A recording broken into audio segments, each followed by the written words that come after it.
Welcome to WhiskyCast, cask strength conversation featuring news and interviews from the world of whiskey. I'm Mark Gillespie, and this is episode number 1159 for April 26th, 2026. Coming up in a few minutes. We've been waiting, we've been patient. We took 9 years before we bottled any of the spirit that we've been making because we figured it was ready. Then it seems to have really sort of started sort of gathering momentum, thankfully. When I visited Ballindalloch Distillery during the 2015 Spirit of Speyside Festival, they had been laying down casks for just a few months. Now they're releasing fully matured single malts made from grain grown on the Ballindalloch Estate. Guy McPherson-Grant is the 23rd generation resident of Ballindalloch Castle and oversees the distillery along with the farm, golf course, sheep, and cattle. I'll catch up with Guy and Ballindalloch's International Sales Director, Aidan Dunn, in a few minutes on WhiskyCast In-Depth. The week's tasting notes include the first Ballindalloch U.S. release, along with Ardbeg Feis Ile bottling for this year's Islay Festival. We'll also have Behind the Label and much more. The news is next on this week's WhiskyCast, whiskey's longest-running and most awarded podcast series. Hey friends, it's Gabriel with Jewers here. If you're watching the U.S. Open this year, or you've got Father's Day coming up and you just want to get it right, there's a bottle that I would keep an eye out for. I'll explain. Let's get started with the week's news. We have more layoffs in the whiskey industry to report this week. The Lakes Distillery in England has shuttered its visitor center and restaurant effective Friday and will no longer offer public tours. Owner Nye Timber has said the distillery was subsidizing the visitor functions to an unsustainable amount. The company did not say how many jobs were eliminated. And Indiana's West Fork Whiskey Company has sold its hospitality and real estate assets in suburban Indianapolis and will close its restaurant and tasting room once the deal closes.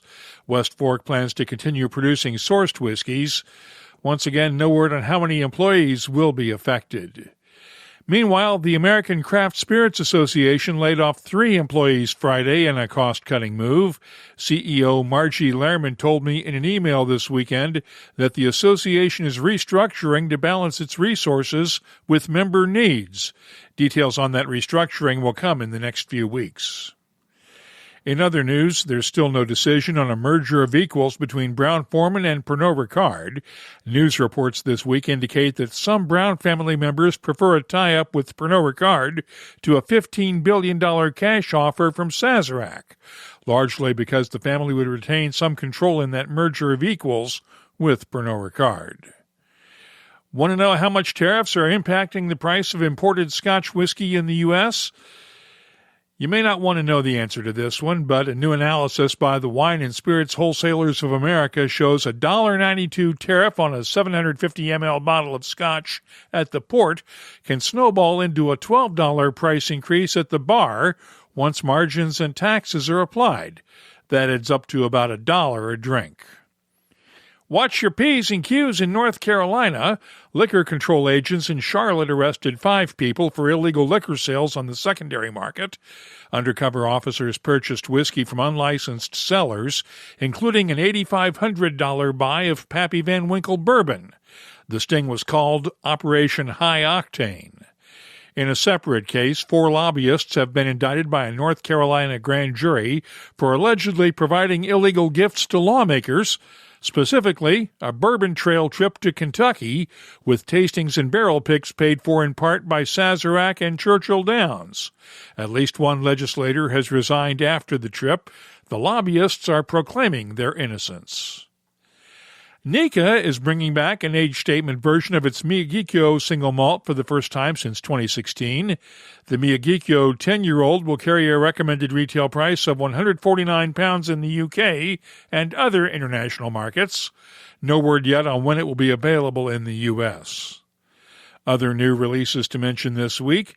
Angel's Envy has released its annual cask strength editions, a 10-year-old bourbon finished in port wine casks, and a 10-year-old rye finished in Caribbean rum casks.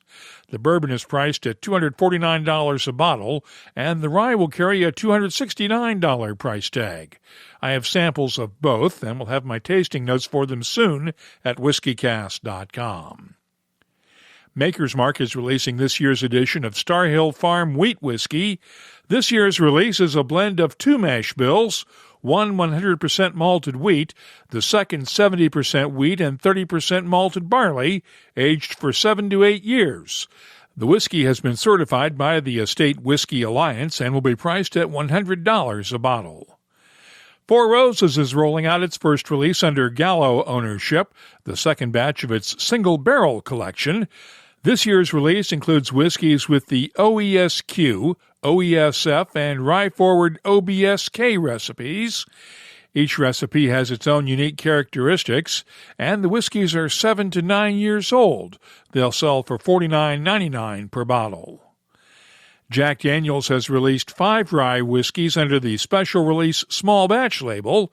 Each of the whiskeys comes from different barrel houses on the Lynchburg campus, Coy Hill, Boiler Hill, and Fire Brigade Fields.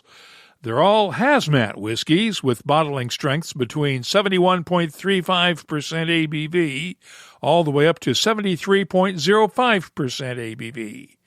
They're available exclusively at the distillery's White Rabbit bottle shop for $64.99 each. I'll have tasting notes for one of them later on. New York's Widow Jane Distillery has teamed up with Tequila Ocho to create the first bourbon finished in Tequila Ocho casks. It'll be available starting next month for $74.99 a bottle. Turning to Scotch whiskies now, the Glenallachie has released a new edition in its Wood Collection series. The 11-year-old single malt was matured in Palo Cortado sherry casks, and it's bottled at 48% ABV. It's priced at £59.95 a bottle in the UK. Tom & Toole Distillery has reopened to visitors for the season after being closed during the winter and has 2 new limited edition bottlings available exclusively at the distillery. Tom & Toole 11-year-old is priced at £79 a bottle, while the Tom & Toole Sauterne Barrique single cask whiskey is priced at £225. The distillery will be open to visitors daily through November 1st. Wolfburn Distillery is out with a 10-year-old single malt fully matured in ruby port pipes. It's the first age-stated expression in the distillery's small batch series. Just 3,900 bottles are available at $81 each through the Wolfburn website. Diageo has unveiled the Feis Ile releases for Lagavulin and Kalila. Lagavulin has already started selling tickets for the 2 tasting sessions for its 31-year-old Skies of Feis Ile malt, priced at £2,800 a bottle. There's also a 14-year-old Lagavulin finished in Oloroso seasoned American oak hogsheads. It'll be priced at £240 a bottle. Kalila's Feis bottling is finished in Don Julio tequila casks and will sell for £145 a bottle. And finally, the winners of the American Craft Spirits Association's annual Craft Spirits competition have been announced, and the folks at Louisville's Moonshine University took top honors for a faculty project as part of its annual barrel aging workshop. The faculty created a standard whiskey blend, then split it into 3 finishing casks, PX Sherry, Oloroso Sherry, and Amburana. The control spirit, unfinished, took home a silver medal, while the PX Sherry version won Best Whiskey and Best in Show honors.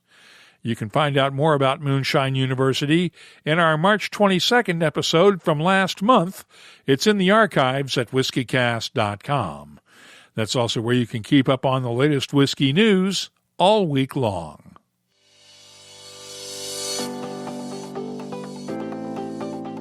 Let's check the calendar now and see what's happening around the world of whiskey. Tickets are still available for many Spirit of Speyside Festival events. The festival gets underway this Wednesday and runs through May 4th.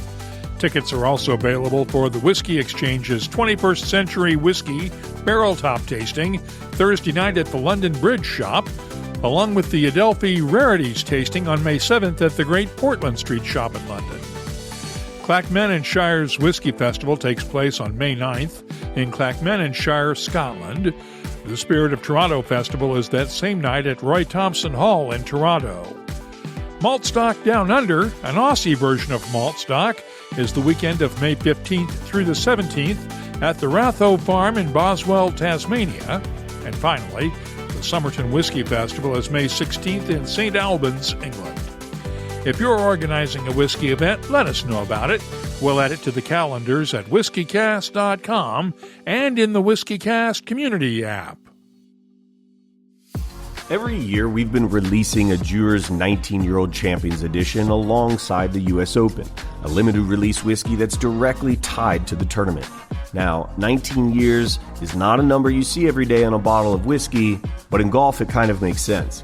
The 19th hole, that round after the round, where the stories usually are a little better than some folks' scorecards. This year, the championships at Shinnecock Hills in Long Island, and instead of just putting that on the label and calling it a day, we build it into the whiskey. After 19 years of maturation, this whiskey's finished in Cabernet Franc wine casks from Wolfer Estate, right there on Long Island.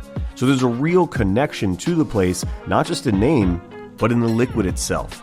On the palate, you'll get some of that red fruit, with a bit of floral lift and a touch of spice from the higher ABV, but it still drinks like Dewar's. Honeyed, soft oak, balanced, nothing is out of place. It also lands right around Father's Day, making it an easy gift. Limited release, once a year, with Shinnecock Hills on the bottle. Great for golf fans, but just really a well-made whiskey. Keep an eye out for it. Copyright 2026, Dewar's is a trademark. Imported by John Dewar & Sons Company, Coral Gables, Florida. Blended Scotch whiskey, 43% alcohol by volume. WhiskyCast In-Depth is brought to you by Glendalough Irish Whiskey. Back in 2015, I covered the Spirit of Speyside Festival, and one of our stops along the way was at the new Ballindalloch Distillery on the Ballindalloch Estate. You can watch the video from that visit on the WhiskyCast YouTube channel. 11 years later, the distillery has now started bottling its single malts, and there's a change in the leadership. Guy McPherson-Grant is now in charge at Ballindalloch Castle, taking over from his father, Oliver Russell. The estate grows its own barley to make the whiskey, and Ballindalloch is the first Scottish distillery to join the Estate Whiskey Alliance. When I talked with Guy McPherson-Grant and International Sales Director Aidan Dunn on a Zoom call, that's where we began our conversation. We've only just joined, so we're kind of working out exactly how we're going to fit in with all the great work that they have done and are doing in terms of identifying this level of provenance. I think it's going to be really important to have that branding associated with our whiskey as we go forward, because it, on the shelf it sticks out as being a guarantee that the spring barley that's gone into this whiskey has only been produced on our farm. This is what we set out to do 15 years ago. We waited 9 years before we bottled anything, and it had taken 3 years to get the distillery sort of planned and built. So to come across the Estate Whiskey Alliance and what they're trying to do around the provenance was brilliant. And yes, in due course, we'll hopefully have a sticker on the bottles. But for the moment, we are doing our bit to just talk to people about Estate Whiskey Alliance and get more members. What's going on at the distillery since I was last there in 2015? Obviously a lot. Goodness me. The time has flown by. One of the things about being an estate whiskey is that there's lots of other things going on the estate. So I've been busy with our flock of sheep, our herd of cattle, our visitor attraction, the fishing we do on the Spey, the golfers who come golfing. But essentially, we've been waiting. We've been patient. We took 9 years before we bottled any of the spirit that we've been making because we figured it was ready. Then it seems to have really sort of started sort of gathering momentum, thankfully, on the sales side. So we've been selling around the world, from Japan to North America, and all points in between. So it's been quite a journey so far. And you're in the U.S. now for the first time. Absolutely. We've taken a bunch of pallets across, so there's product there. We are selling in Illinois through Binny's, and then we're also online through Flaviar, that is able to fulfill across the U.S. What's the future hold for Ballindalloch? Goodness, we are so early on in the whole process. Despite having been around, distilling, despite having distilled for almost 12 years now, we are, I think it can be phrased, particularly given the market at the moment, pushing at doors that are ajar, are open. So we're making sure that the people who have enjoyed the first bottle get their second bottles and their third bottles. We have had a lot of interest from diverse sort of list of countries across the world, but the aim now is to make sure that people who are really enjoying it get to have a release, maybe a slightly different finish, but essentially we're trying to make sure that we are providing a Ballindalloch product, that the quality is the same and the branding is the same, and the feeling that people have when they drink Ballindalloch is as memorable as maybe the first dram that they had. Tell me about the Seven Springs collection, the collection that's released in the UK. Okay, so our first initiative, before we started doing for the UK vintage 2015 and now vintage 2016 bottlings, we set out to do an annual offering. It would be a boxed offering, and we take a different theme each year. We're on to our fourth one in September will be launched. So we do one a year, an edition a year onto edition 4, and we take a different spin on the estate and the whiskey that's produced on it. So we focused on everything from the sherry cask. One year we had quite a sherry forward product. We had the first one was very much trying to set out our stand as a classic fruity Speyside. We're going to be we focused on the water recently, so we talked more about the type of water that we're putting through from off the Cragganmore Hill in front of me out the window. So it's an annual release, limited release, 1,200 bottles. That seems to be quite well received. People like the collecting side of it. It's an amalgam of 3 or 4 casks. I think it's 4 casks each time, and is when it's gone, it's gone. And your family's history goes back to Cragganmore, doesn't it? Absolutely. Part of the challenge of living here at Ballindalloch is that I'm the 23rd generation of the family to be at the castle, and probably about the 7th generation to have been in whisky. We were distilling here in 1824 to 1826 in a small way at the Dalneshoch, which was a drover's inn on the estate. In the 1860s, my great-great-grandfather set up the Cragganmore distillery with John Smith. Their whole rationale, their entrepreneurial spirit focused on the fact that railways were coming to Scotland. That was great. The distillery survived, but they got it wrong by 20 years. It was about 20 years before the Highland Railway managed to get to Cragganmore. But by then the distillery was well up and running and had survived despite the lack of railway for their business model.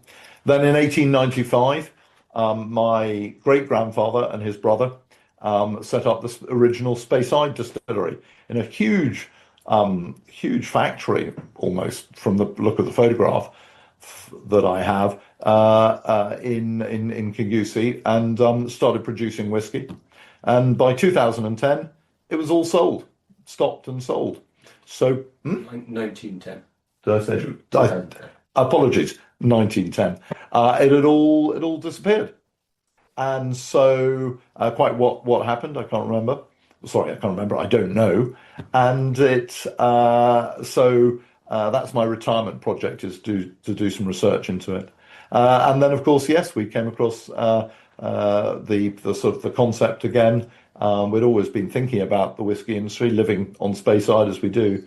But around 2014, well, 2011 we had the initial idea, and by September 2014 we built the distillery and were producing. Aidan, what's your background in whiskey? My background in whiskey, well, my family have been in it for, similar to Guy's, 7 generations. So my 7th generation grandfather was a chap called Long John. So I don't know if you've ever had any 50s or 60s blends, but Long John would have been one of the biggest at the time. And in fact was one of the biggest, well, my grandfather's grandfather was the biggest smuggler of Scotch whiskey into America. They then sold Ben Nevis Distillery, which was the family distillery. And then my grandfather was a director of Distillers Company Limited in New York, and married an American. So I have spent a lot of time in the US over the last, my whole kind of life so far. Not that it's been very long. And then, my grandfather had a blend called McDonald's of Glencoe, which is still kind of out and about. And when I was thinking about going into whiskey, he said, the only way I'll let you go in is if you learn how to produce the whiskey. He started on the malt floors of Craig Ellachie in 1951 and wrote this incredible book at the time. So between the guidance of the book and the incredible team of distillers at Ballindalloch, became quite passionate about the product. And then I kind of after left for a wee while, and then I kind of came back just almost a year ago now. And it was really at the time where we're now in kind of 10 markets, and we're now in a position where the US is a market where we're hoping to do more. It's obviously a kind of product that we think is perfect for the US, having that really kind of inviting, complex but yeah, very approachable whiskey for the US market. The Speyside story, and the fact that, unlike kind of any distillery out there, the fact that it's a completely single estate distillery with an unbelievable amounts of talking points that even in an hour podcast we couldn't get through. But the production was what kind of hooked me, knowing how different it was. I don't know how in depth you want me to go, but in terms of most distilleries can get from barley to spirit in kind of 4 to 5 days. For us, it's taking kind of 7 or 8 days. So really slowing down both the milling, the mashing, especially the mashing, and then having 140-hour fermentations, creating this almost kind of perfect cider, this 7 or 8%, all the apples and pears in the world inside that, and then a really slow distillation using worm tubs. And there's now a few distilleries moving back into worm tubs, but those worm tubs, as I'm hoping you're noticing, giving it this kind of really creamy, really waxy, beautiful mouthfeel. And one of the reasons why this whiskey is 100 proof is not only will we never chill filter, but at that level you still have the approachability to everyone, but you're also not taking away any of that mouthfeel. So yeah, it's a distillery where not only the fact that it's trapped inside of a 200-year-old barn means it never will expand, but it's a distillery where the focus is on quality, and especially in the Speyside region, we've seen the focus has been on quantity. There are some of the best distilleries and the best mines in whiskey here, and I think we're bringing kind of one of the best products from the region at the moment into the market. I think just focusing in on that, we talked about the history, we talked about the single estateness, but and then Aidan's just given a quick run through on the production, where we're quite different on production, particularly just building on the worm tub point. We're running them that much warmer than, I don't know if this was happening when you were there in 2015, I'm sure it would have been. Whether we focused on it quite in the same way, I don't know, but we're running the worm tubs really quite warm to keep the spirit in vapor form longer around the 80 meters of copper pipe, so that you get increased time for the spirit with the copper, thereby sort of increasing the impact of the copper, so that really what comes off the stills is decidedly quaffable as there and then, and has that fruit still in it. So it's that focus on doing things slowly, properly, that takes time. And I think it's that time that then allows us to present in our bottlings whiskey that tastes like a 12-year-old, but it's maybe only 9 years old. And that then goes through, obviously, taking that time and doing things slowly means that we really don't make that much. At 50,000 litres a year, having started at 100,000, we come down to 50,000 litres because the team are busy bottling and labelling as well during the working week. So it's I think we're finding our pace quite nicely. Give me your take as a small craft producer on the state of the Scotch whisky industry. Goodness, we're quite well away in many ways from the front line volume whiskey game. So I can only really talk about the higher end products that we're on the shelf with. But I think it's been challenging, hasn't it? The cost of living. But the best way it's been described to me, though, is really as when COVID began, everyone had a bottle and a half of whiskey on in their drinks cupboard. By the end of COVID, everyone had about 4 bottles of whiskey in their drinks cupboard. And there's just basically been a process of people drinking their way through all the product that they bought through COVID. Add to a little bit of that the cost of living crisis that we're feeling here in Northern as a result of the oil price hike originally through Mr. Putin going into Ukraine. So it's been a tough market, frankly, that we've been selling into. But as I say, we're selling successfully around the world. We've got some momentum, and we feel that there's always a customer for a top end, really quality spirit. Once again, you can watch our Ballindalloch video from 2015 at the WhiskyCast YouTube channel. And thanks to Guy McPherson-Grant and Aidan Dunn for joining us this week on WhiskyCast In-Depth. It's brought to you by Glendalough Irish Whiskey. Our story begins in the wilds of County Wicklow, the Garden of Ireland, a place where nature moves slowly and meaningfully. Some whiskies blend in. Glendalough Double Barrel stands apart. I'm Rowdy Rooney, head distiller here at Glendalough, and I personally oversee our whiskey making process from start to finish. We do things slowly, and we do them right. We start with a smooth, single-grain Irish whiskey. We age it in flame-charred American oak for soft vanilla and a honeyed depth. Then we finish it in Oloroso casks from a small bodega in Spain. Casks we season and ship ourselves to make sure the wood is still alive with character when it arrives. That kind of care gives Glendalough Double Barrel its rich layers of dried fruit, warm spice and signature smoothness. This is a whiskey at its own pace, and it's worth every second.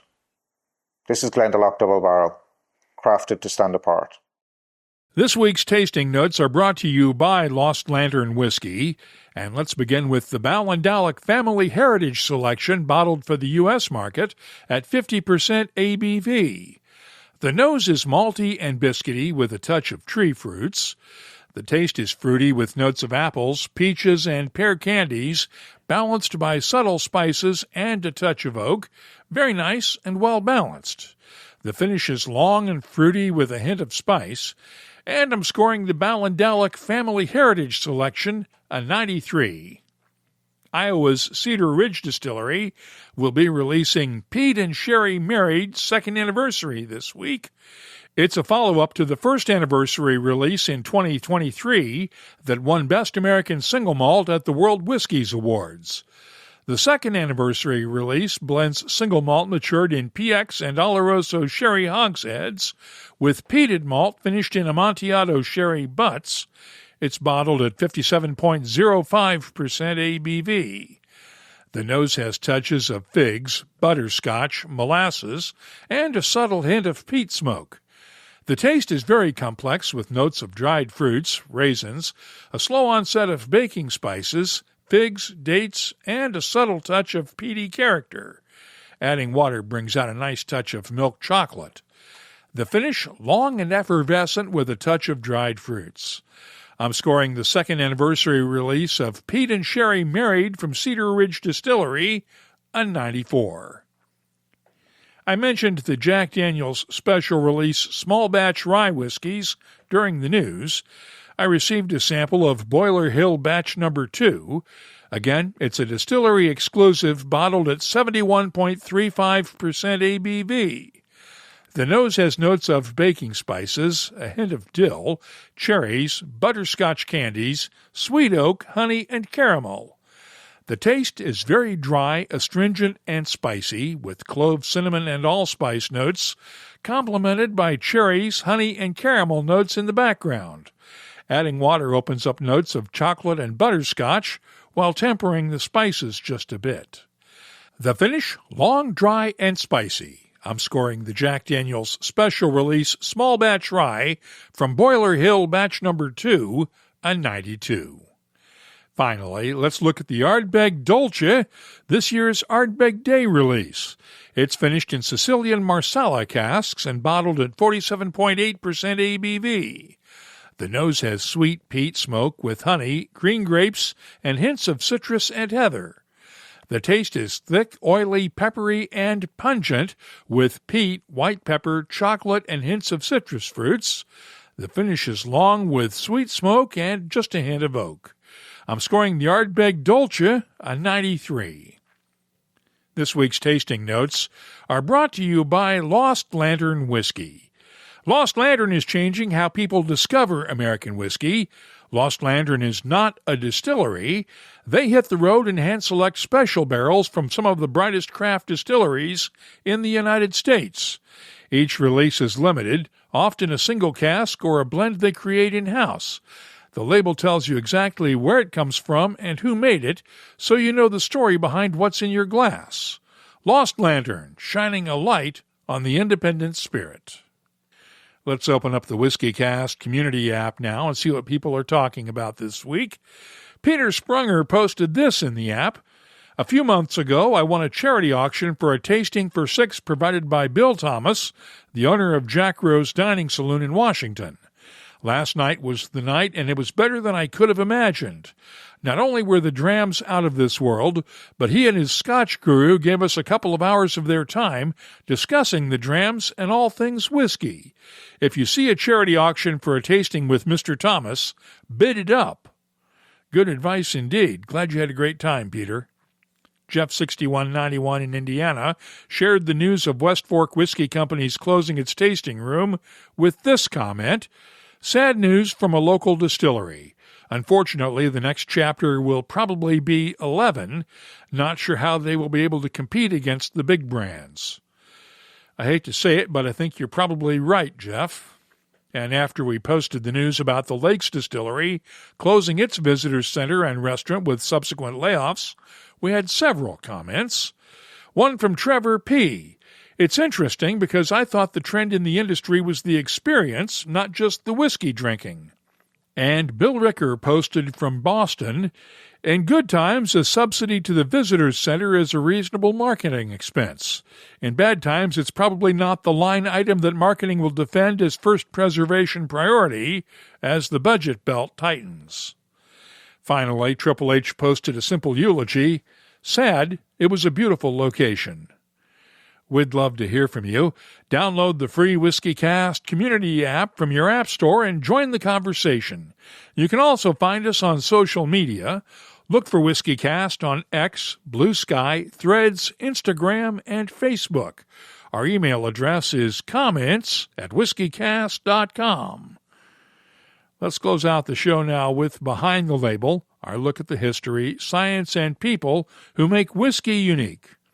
You may wonder why I often describe alcohol by volume down to the second decimal point, such as that Jack Daniel's special release small batch rye a few minutes ago, which was bottled at 71.35% ABV. Why not just round up or down to the nearest whole number? Well, our good friend Mr. Red Tape has something to do with it. Both the TTB in the U.S. and His Majesty's Revenue and Customs in the U.K. have standards requiring spirits to be labeled accurately with a tolerance of plus or minus 0.3%. In other words, a spirit bottled at 46% ABV has to fall within a range of 45.7% to 46.3%. And both agencies do spot checks to make sure whiskey makers are within the standards. If you have something you'd like us to look at on an upcoming episode, just get in touch with us.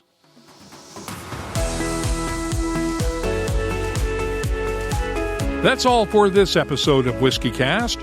You'll find links for the stories in this episode in our show notes at whiskycast.com.